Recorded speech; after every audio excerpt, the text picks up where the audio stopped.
पांसेमल। अचानक सुबह 3 बजे 39 बालिकाएं छात्रावास परिसर से बढ़वानी कूच करने को क्यों हुई मजबूर? आइए जानते हैं क्या कुछ रहा घटनाक्रम।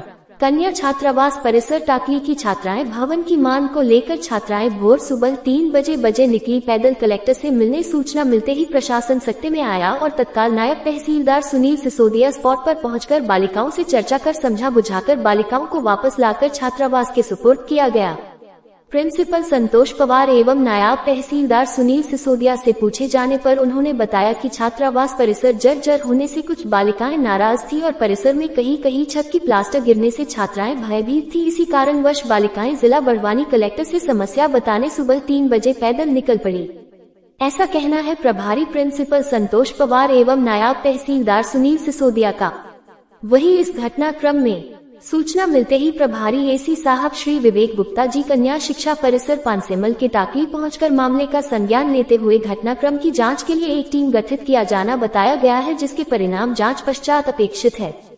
सूचना मिलने पर क्षेत्रीय विधायक भी हुए सक्रिय। यूनिट इंडिया न्यूज के लिए ज्ञानेश्वर लाड की रिपोर्ट। कन्या परिसर आप पहुंचे थे, क्या समस्या थी छात्राओं को? मैं विवेक गुप्ता, डिप्टी कलेक्टर हूँ मूलपद, और अभी विभागीय एसी न होने से एसी पद का प्रभार देख रहा हूँ। सर क्या समस्या थी छात्राओं को? हमें सूचना मिली बढ़वानी में कि कक्षा 7th और 8th की करीब 30 से 40 बच्चियाँ परिसर से बाहर निकलकर आ गई हैं। जैसे हमें सूचना मिली तब तक इनके साथ इनके प्राचार्य, इनके टीचर्स और तहसीलदार साहब ये सब वहाँ पहुँचे, बच्चियों से बात किया, मेरे से भी फ़ोन पे बात कर रही। बच्चियों का कहना है अभी कन्या शिक्षा परिषद पांसेमल का भवन नहीं बना हुआ है, तो उनकी सबसे प्रमुख मांग थी कि हमारा भवन और हॉस्टल बनाया जाए। मैंने फ़ोन से भी बच्चियों को बताया कि भवन स्वीकृत है, ज़मीन चिन्हित हो गई है, शासन को प्रस्ताव है, उसका निरीक्षण भी हो गया है, भवन बनना प्रारंभ होगा तब भी कुछ समय लगेगा। सर कितने वर्षों से भवन नहीं है यहाँ पर जो अन्य भवन में लगा रहे हैं?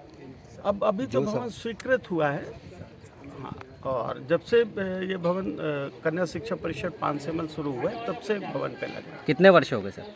लगभग 7 वर्ष हो गए। सर लगातार डिमांड भेजने के बाद में भी अभी तक नहीं हुआ, तो क्या कोई बड़ी नहीं, पूरा प्रक्रिया में है, उसकी एक प्रक्रिया है अपना, पूरा सभी चीज़ें प्रक्रिया में है, और अब इसको एकलव्य में भी कन्वर्ट किया जाएगा। तो जो भविष्य में निकट भविष्य में बिल्डिंग बनने वाली है वो एकलव्य आदर्श स्कूल के नाम से बनेगी और कन्या शिक्षा परिषद उसमें कन्वर्ट हो जाएगी। सर 3 बजे बच्चियाँ छात्रावास से निकलती है, क्या उचित है? बिल्कुल उचित नहीं है, बिल्कुल उचित नहीं है। जिम्मेदार बच्चों से इसी संबंध में बात की गई कि आखिर बच्चों के दिमाग में ये कैसे आया कि हम 3-4 बजे जो है परिसर से बाहर निकल के इस समस्या को लेके कि हमारा भवन नहीं है। बच्चों से बात किया, बच्चों ने रिग्रेट भी फील किया कि नहीं हमारे दिमाग में ये बात आई, इसलिए हम बाहर निकले। सर रात्रि के लिए चौकीदार भी तो होता है ना? चौकीदार महिला हैं, वार्डन महिला हैं, और चौकीदार रात्रि में थी यहाँ पे, उसके चाबी उसकी लेके इन्होंने बच्चों ने ताला खोला और बाकी कमरों में जो बच्चे निवासरत हैं उनकी बाहर से कुंडी बंद कर दी, ऐसा बाकी बच्चियों ने बताया। सर जिम्मेदारों की कोई जवाबदारी बनती है नहीं? बिल्कुल उसका परीक्षण तुरंत करेंगे कि आखिर इस विषय की वजह क्या थी, और जो चौकीदार थी उसको तो तुरंत ही हटा दिया है, उसका दूसरे चौकीदार यहाँ पे महिला चौकीदार जो है उसकी व्यवस्था। सर जिले भर में ऐसे अन्य छात्रावास भी है, क्या समय समय पर आपके द्वारा मॉनिटरिंग की जाती है या इसमें जिम्मेदार किनको मानते हैं आप? अभी बिल्कुल दिसंबर। महोदय आज यहाँ पर कन्या परिसर आए हैं, क्या समस्या थी बच्चों की? देखिए, सुबह मुझे एक जानकारी मिली थी कि बच्चों की कुछ परेशानियों को लेकर वो हॉस्टल से बाहर निकले थे। उसी के दौरान मैं आज हॉस्टल में आया हूँ और बच्चों की कहीं न कहीं प्रकार की समस्याएं थी। बच्चों से डायरेक्ट मैं 1-to-1 भी बात करा, वार्डन से भी बात करा, और सभी अधिकारी, तहसीलदार साहब, एसी साहब, बीओ साहब, सभी अधिकारी भी और जनप्रतिनिधि लोग भी हमारे साथ में सब उपस्थित थे। कई प्रकार की उनकी कुछ समस्याएं थी, वो बात करी हमने, और भवन को लेकर बात थी उनकी बच्चों की, जो कि भवन अपने खैड़ा फैला में ऑलरेडी ज़मीन भी आवंटित हो गई है, भवन भी स्वीकृत हो गया है, वो भी जल्दी बन जाएगा। वो बस वही विषय था, बाकी और कोई विषय नहीं था। लेकिन बच्चे जो हॉस्टल से बाहर निकले तो मुझे भी अच्छा नहीं लगा, इसलिए मैंने हॉस्टल वार्डन को भी थोड़ा सा निर्देशित करा, एसी साहब भी, वीओ साहब भी है कि इस मामले व्यवस्था को सुधारे और व्यवस्थित करे। इतने जिम्मेदार होने के बाद में भी इस प्रकार की घटना को आप किस प्रकार देखते हैं? देखिए, वास्तव में बड़ी बात है ये कि हॉस्टल से बच्चे बाहर निकालना वास्तव में एक बड़ी घटना है ये। इसलिए मैं एसी साहब, बीओ साहब, हमारे तहसीलदार साहब भी यहाँ है, सभी को एक निर्देशित कर रहा हूँ कि वास्तव में इसकी पूरी एक टीम बना के इसको वास्तव में पूरी जांच होए, देखा जाए कि क्या मामला क्या था और किस कारण से बच्चे हॉस्टल से बाहर निकला है। अगर कोई इसमें कोई अगर ये लापरवाही हुए, किसी ने लापरवाही करी है, लापरवाही के खिलाफ जो भी होगे प्रशासनिक उनकी कार्रवाई की जाएगी। क्या कार्यवाही भरी इसको अपन मान सकते हैं कि ये पर्याप्त होगा? देखिए, कार्रवाई मैंने बताया अभी कि अभी उसकी थोड़ी सी जांच करें, उसको थोड़ी सी जांच, एसी साहब भी है, तहसीलदार साहब भी है, थोड़े उसको विस्तृत उसकी जानकारी लेंगे, जांच करेंगे, तो कोई जो भी अगर वास्तव में जांच में ऐसा पाया जाता कि इनकी लापरवाही रही, उनके खिलाफ कार्रवाई करेंगे। इधर ही निकल गई थी, क्या परेशानी थी?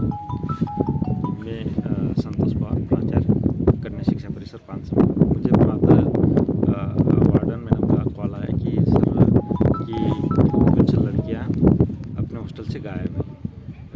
मैडम को वार्डन मैडम के जो रूम है उस रूम में बाहर से ताला लगा था और बाकी रूमों में बाहर से ताला लगा के 2 रूम की लड़कियां पैदल चले गई थी। तो जैसे मैं सीसीटीवी फुटेज में देखा हमने कि वो पैदल जा रही थी। फिर हमने करीब बच्चे मिले, फिर उनसे हमने समस्या जानी और उन्होंने बताया कि सर कितनी लड़कियां निकली थी सर पैदल? 38 लड़कियाँ। 38 लड़कियां। हाँ। क्या समस्या को लेकर? जी, उनकी ये समस्या थी कि सर बहुत दिन हो गए हम दूसरे की बिल्डिंग में रह रहे हैं, स्कूल के लिए बिल्डिंग नहीं, हॉस्टल के लिए भी बिल्डिंग नहीं, अपना बिल्डिंग कब बनेगा। सर ये विषय तो ऑफिशियल है, उनके नॉलेज में कैसे क्या है? अब उनको रहने की समस्या आती है, इसलिए उनके नॉलेज में है। फिर हमने चूँकि बिल्डिंग के लिए, भवन के लिए जगह आवंटित हो चुकी है, आवंटित होने के बाद उसका सीमांकन भी हो गया और सीमांकन के बाद वो टेंडर की प्रक्रिया में चल रहा है। तो जैसे टेंडर हो जाएगा तो निर्माण कार्य प्रारंभ होगा। वर्तमान में सर परीक्षाएं चल रही हैं, ऐसा लगता है किसी के बहकावे में बालिकाएं निकली होगी? नहीं, ऐसा तो नहीं लग रहा, बहकावा तो ऐसा लग नहीं रहा। अब बोल नहीं सकते क्योंकि छोटी बच्चियाँ हैं, 7वीं 8वीं की बच्ची हैं। सर क्या मामला है? आज मुझे प्रातः पता चला 7 बजे के लगभग कि कन्या शिक्षा परिसर की कुछ बालिकाएँ पैदल जिले में वरिष्ठ अधिकारियों से मिलने के लिए निकली। फिर मैं भी पहुंचा वहाँ पर, उनसे बातचीत की। उनके द्वारा बताया गया कि हमारा जो बिल्डिंग है थोड़ा जर्जर हो चुका है, उसकी मरम्मत कराई जाएगी। इसी समस्या को लेकर कलेक्टर साहब से मिलने के लिए यहाँ से पैदल निकली।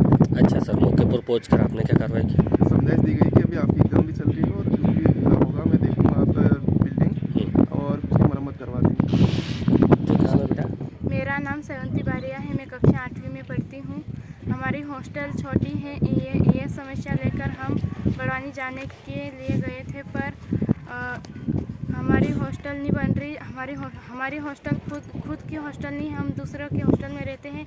यहाँ पर 50 बच्चों की हॉस्टल है, उसमें हम 175 लड़कियों को शिफ्ट है हम। और स्कूल भी हमारी नहीं है, हम दूसरे की स्कूल में पढ़ते हैं और बैठने के लिए बेंच भी नहीं, हम नीचे बैठते हैं। और बारिशों के दिनों में पानी अंदर आ जाता है और ऐसी परेशानियों का हमको सामना करना पड़ता है। और हॉस्टल में इतनी सारी लड़कियां रहते हैं, हमारे प्रिंसिपल सर और सब हमें संभालते हैं, सब व्यवस्था भी है, पर हमारी हॉस्टल इतनी नहीं है। यही कहना चाहूँगी। बड़वानी किस लिए निकले थे? हॉस्टल की मांग के लिए।